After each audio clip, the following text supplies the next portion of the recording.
Istri derita kanker tak bisa kasih jatah. Ibu muda ditelantarkan suami hingga bak bangkai hidup, berujung tewas. Cindy Purnamasari, 25, meninggal dunia.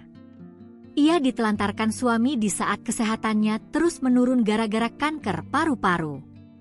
Wahyu, 26, sang suami, kini sudah ditetapkan jadi tersangka oleh penyidik dari Polrestabes Palembang. Polisi menduga pemicu kematian korban asal Palembang itu karena kondisi kanker paru-paru yang parah dan tidak mendapatkan perawatan dari suaminya. Kapolrestabes Palembang, Kombes Pol Haryo Sugiharto, mengatakan Cindy menderita penyakit pneumonia atau kanker paru yang akhirnya menggerogoti tubuhnya dan mengganggu pernapasan. Diagnosa itu didapat berdasarkan keterangan pihak rumah sakit dan juga kondisi fisik korban yang mengurus. Dilansir dari tribunnews.com, kondisi korban semakin memburuk sejak Desember 2024. Namun, tersangka yang merupakan suami korban tidak mengambil tindakan medis yang diperlukan. Hal itu terjadi pelaku mengaku emosi karena korban menolak berhubungan intim.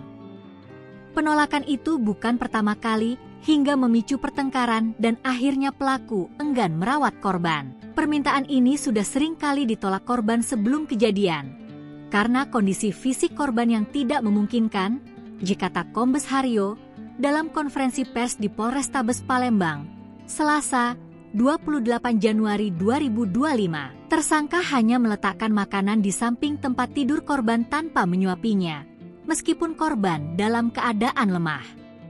Akibatnya, kondisi Cindy semakin memburuk hingga tubuhnya kurus dan tidak terawat. Pada 21 Januari 2025, kondisi korban semakin parah hingga mengalami sesak napas. Wahyu akhirnya meminta bantuan tetangga, yang kemudian menghubungi ketua RT. Atas bujukan warga, Wahyu membawa istrinya ke RS Hermina, di mana korban akhirnya meninggal dunia pada 23 Januari 2025. Pelaku mengaku menyesal usai ditangkap aparat kepolisian dan mengakui perbuatannya itu. "Saya menyesal, Pak.